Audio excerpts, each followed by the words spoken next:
안녕하세요. 오늘은 고전시가 1번입니다. 자, 1번에 있는 내용은 상기파랑가와 제망매가 그래서 되게 유명한 작품이기도 한데요. 둘 다 공통점은 향가라는 거예요. 향가에 대한 얘기를 잠깐 하고 갈게요. 향가라는 갈래는 이제 신라 때 유행을 했습니다. 그래서 신라 때에 유행을 한 이 향가가 왜 중요하냐면 신라 때는 우리 글이 없었잖아요. 그래서 우리 글 대신에 사용을 했던 게 있죠. 그게 이제 향찰이라고 하는 건데요. 그 향찰을 사용해서 이제 노래를 지었다. 그래서 제목이 이제 향가가 된 거죠. 그럼 향찰은 무엇이냐? 향찰은 우리 글이 없었을 때였기 때문에 이제 한자를 빌리는데 한자의 음과 뜻을 빌려서 우리말의 문장 전체를 표현할 수 있었다. 그 전에도 한자의 음과 뜻을 빌리는 것은 다 뭐 이두라든가 구결이라든가 있었어요. 근데 문장 전체를 표현할 수 있었던 건 향찰이 유일했다. 유일했기 때문에 이 향찰을 통해서 작가들이 활동을 하게 됐다. 이렇게 봅니다.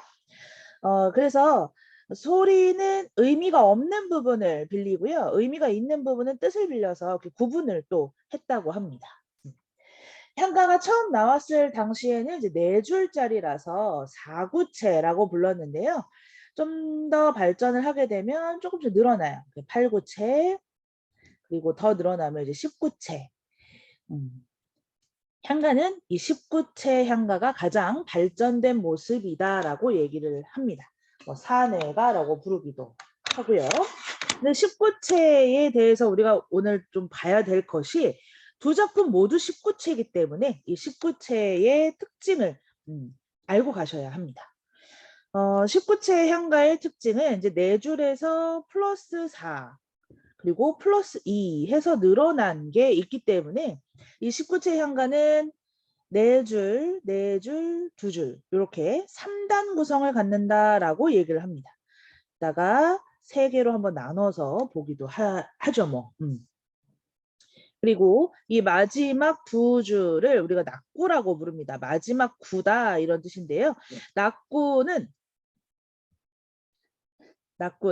감탄사로 시작합니다. 낙구는 감탄사로 시작. 이 감탄사의 역할이 또 있죠. 마지막에 감탄사로 시작하는 이유가 있을 겁니다. 또 다시 얘기를 하고요. 자, 신라의 향가가 유명한 이유는 이 신라 때 한자를 알아야 그걸 가지고 작품 활동을 할 수 있잖아요.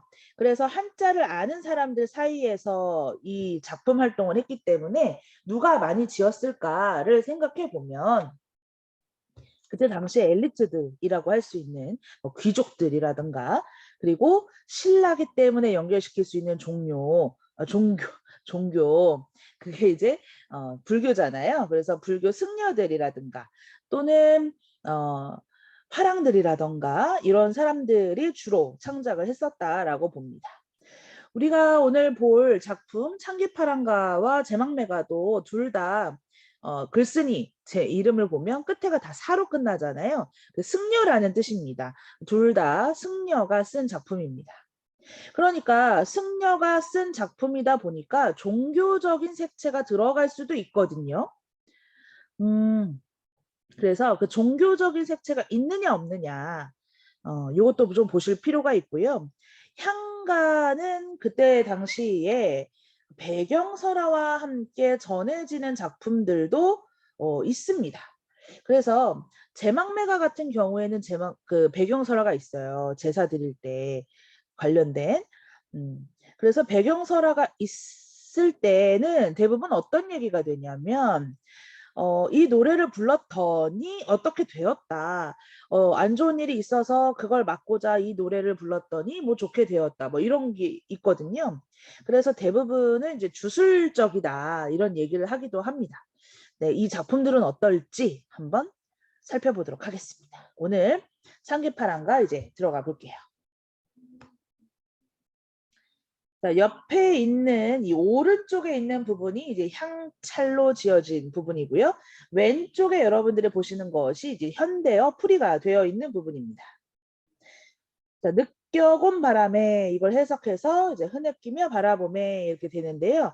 참기파랑가는 항상 그 제목에 관련해서 이제 김한진 역 이렇게 어떤 사람의 번역으로 공부를 할 것인가를 써줍니다.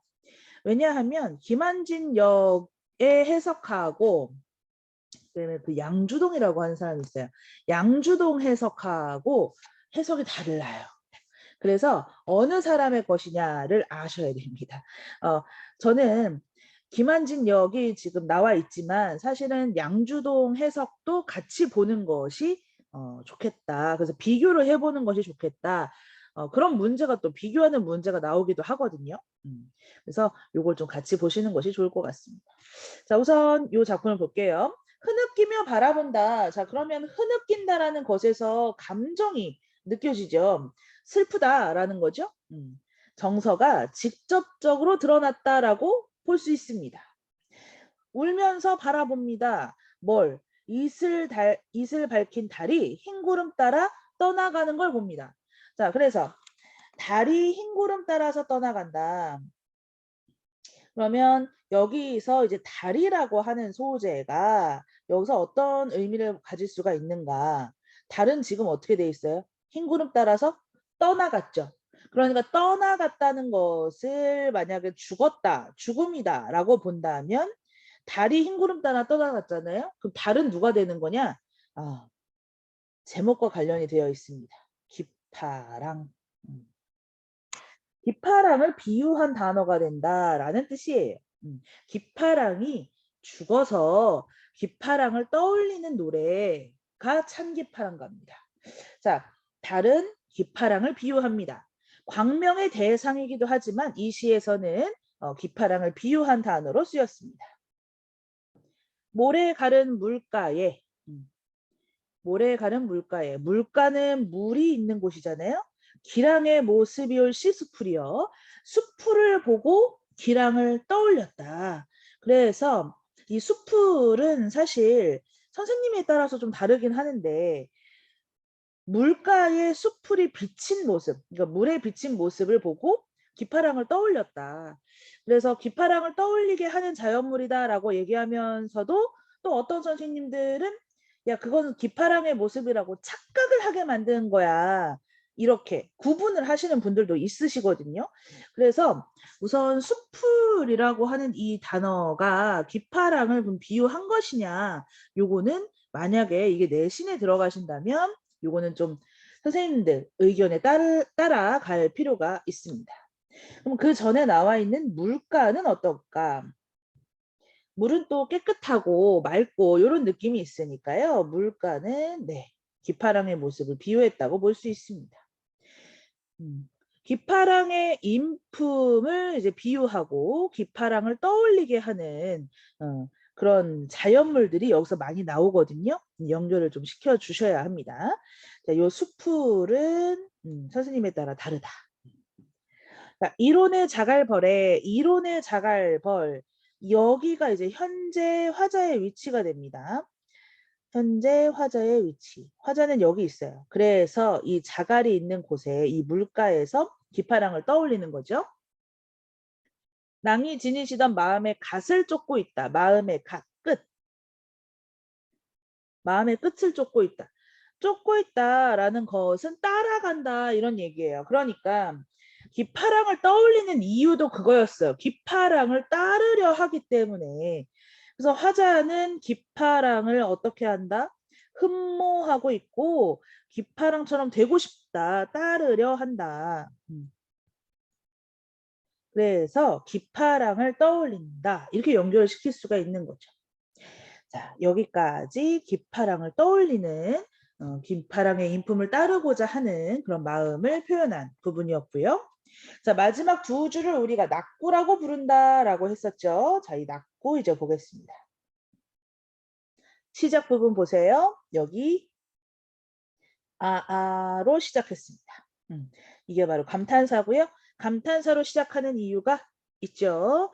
자, 19체 향가의 특징, 19체 향가의 특징, 낙구에는 감탄사로 시작한다. 자, 잣나무 가지가 높아 눈이라도 덮지 못할 고깔이여. 자, 잣나무 가지가 높아서 눈이 덮질 못한다.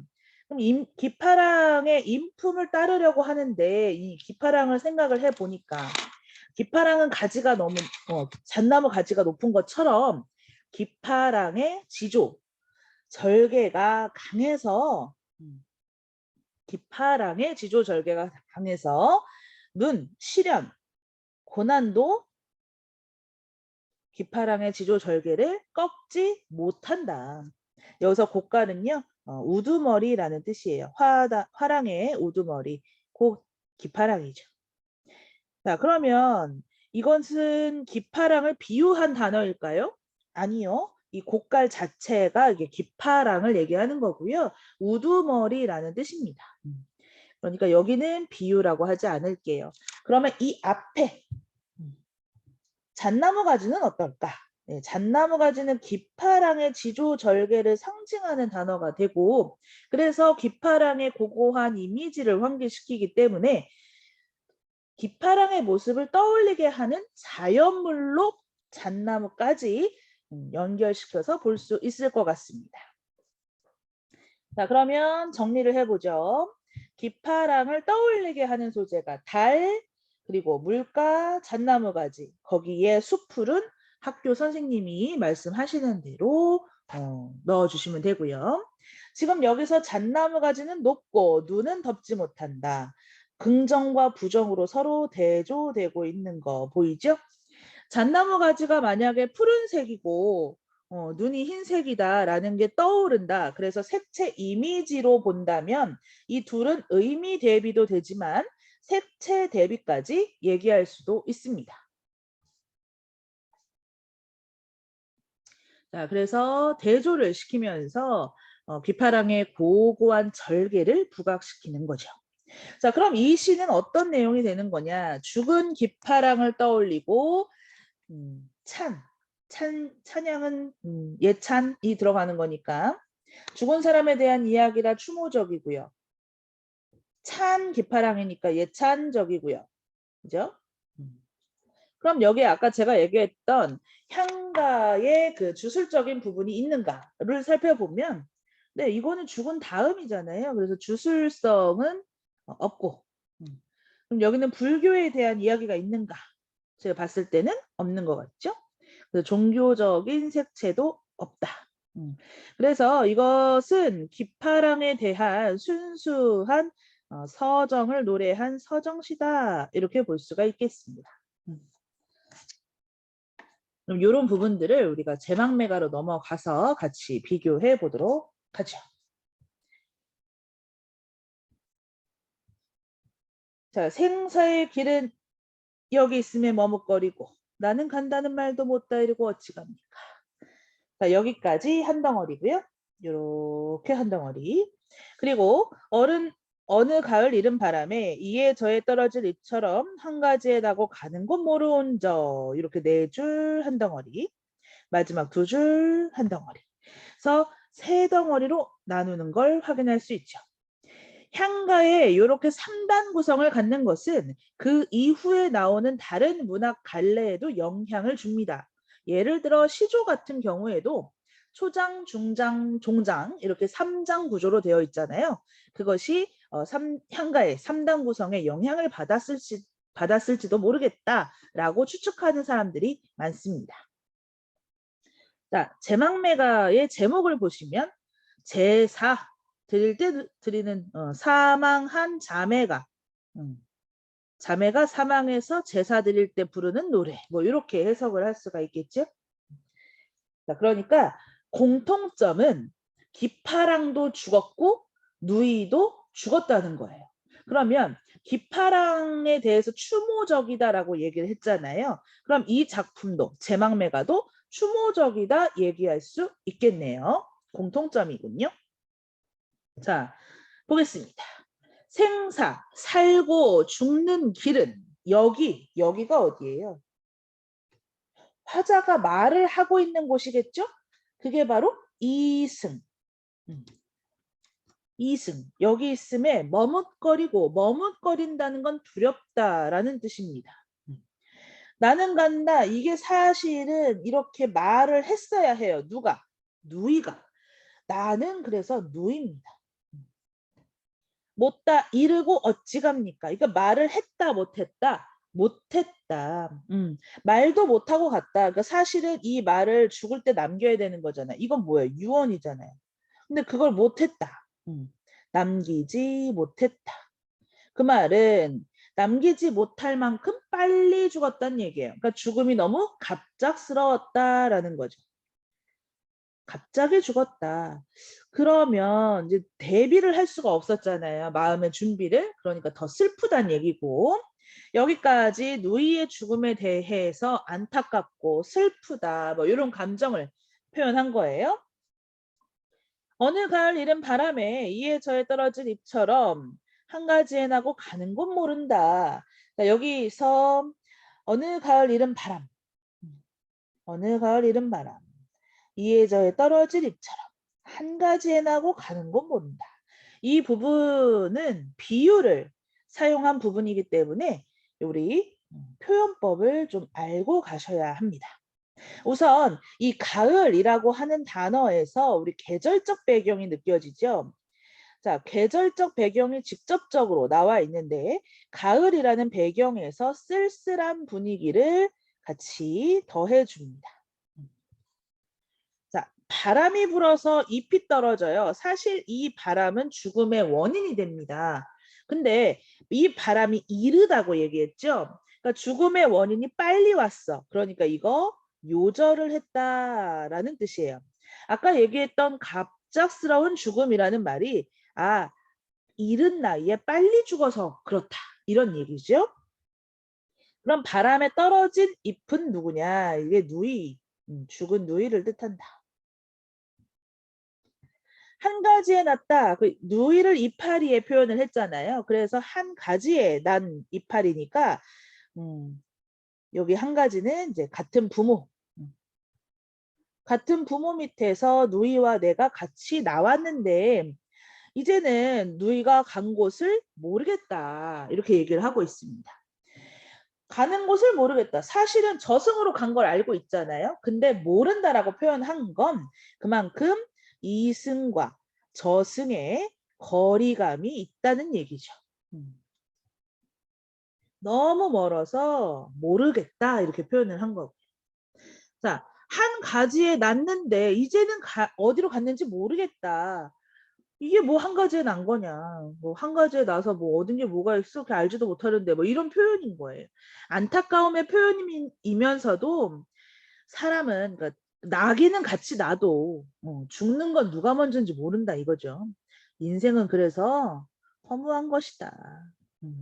여기서 우리 인생무상 얘기하고 갈 겁니다. 자, 우리가 아까 비유 얘기했다 그랬죠. 여기 표현법을 한번 적어 볼까요? 자, 우선 처럼이 먼저 보여요. 이거는 알 수 있을 거예요. 처럼. 이거 직유법이죠. 그래서 죽은 누이를 비유한 떨어질 잎에는 직유법이 사용됐고요. 자, 그럼 바람과 한 가지는 전부 은유를 사용하고 있습니다.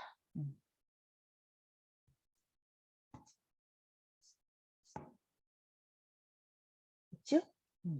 자, 이제 낚고 가겠습니다. 여기도 역시 감탄사로 시작을 했고요. 자, 미타찰에서 만날 나 도 닦아 기다리겠노라. 자, 우선 미타찰이라는 공간에서 만날 것이다 라고 얘기를 해요. 자, 우선 미래 시제다라는 건 뭐 뒤에도 나오는데요. 미타찰은 그럼 어딜까? 1번. 우선 미타찰은 어떤 공간입니까? 화자가 승려잖아요. 그래서 미타찰이라는 단어가 쓰였죠. 만약에 기독교였다면 이건 천국이라는 단어가 되겠죠. 이거 극락세계라고 부릅니다. 극락, 좋은 곳, 천국 같은 곳. 거기에서 어떻게 하겠다? 누이와 재회를 하겠다. 그래서 누이와 재회할 공간. 그럼 누이는 죽었잖아요. 그럼 누이와 제외할 공간이 사실은 어디다? 네, 저승이다. 근데 미타찰에서 만날지도 몰라 이렇게 얘기하는 게 아니라 만날이라고 해석을 했잖아요. 그런 부분에서 누이와 제외한다는 것에 대해서 네, 확신을 하고 있다라고 얘기할 수 있습니다.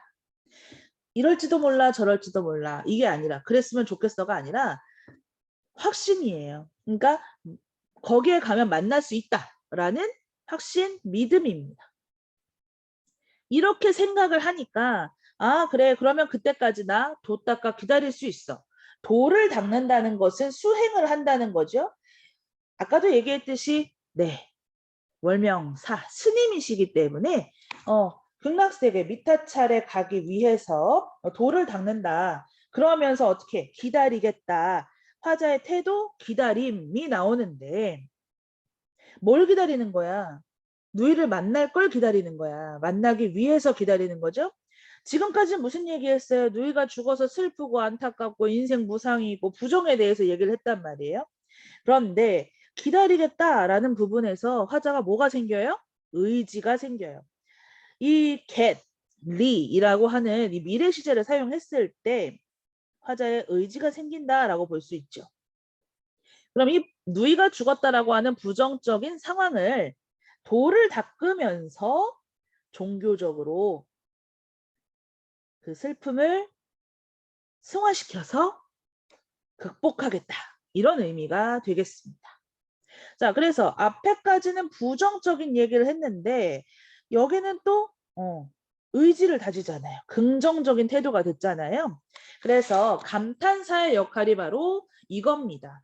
19체 향가가 감탄사로 시작하는 이유는 이 앞에 했던 내용에 대해서 시상 전환, 시상을 전환시키고 또는 앞에 나와 있던 내용을 집약, 시상은 시의 흐름이라고 생각하시면 됩니다. 집약해서 이제 주제를 보여주고 아예 마무리를 하거나 이런 다양한 역할을 감탄사가 하게 되고 특히나 이 제망매가 같은 경우에는 시상을 전환시키는 것이 좀 돋보이고 있습니다. 이 작품 이승과 저승으로 세계관을 나눠서 생각을 하고 있지요. 누이가 죽었기 때문에. 그래서 미타찰과 이해라고 하는 부분이 이승과 저승으로 서로 대조된다고도 볼 수 있겠습니다. 자, 그럼 앞에서 얘기했던 거 다시 한번 볼게요. 자, 이 작품 추모적이다라고 한 건 이제 공통점이라고 얘기를 했죠. 추모적이다. 그럼 아까 예찬적이다라고 한 부분은 여기는 없죠. 잘했다고 한 건 없고요.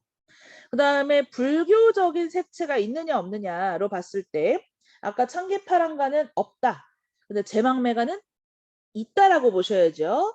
미타찰이라는 단어가 불교 용어란 말이에요. 도를 닦고 기다리겠다라는 부분도 네 불교적 색채가 있다라고 보셔야 됩니다. 자, 불교 종교적 색채 있고요. 자, 그러면 아까 얘기했던 주술적인 부분은 있을까? 주술적인 부분 없습니다. 여기는 추모적이고 불교적인 색채는 있다. 요 정도 볼게요. 아까 잠깐 얘기했는데 제가 여기 배경설화가 있다고 얘기를 했거든요. 제사를 드리면서 이 노래를 부르셨는데 바람이 불어서 지전이라고 해요. 그 죽은 사람의 노잣돈 해라. 그 저승 가는 길 노잣돈 해라 해서 종이돈을 이렇게 올려놨는데 그 종이돈이 그 바람이 불어서 서쪽으로 그 종이돈이 다 날아갔다. 이런 얘기가 있대요. 근데 서쪽은 우리가 저승을 의미하거든요. 그래서 누이가 바람을 타고 그 종이돈을 가지고 저승으로 갔다. 이렇게 해석을 한대요.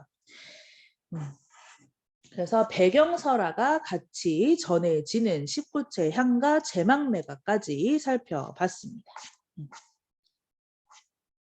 자, 오늘은 향가 그리고 19체 향가 살펴봤고요. 두 작품의 공통점도 있고 차이점도 있으니까 잘 정리해서 알아두시고 고전 시간은 지금부터 이제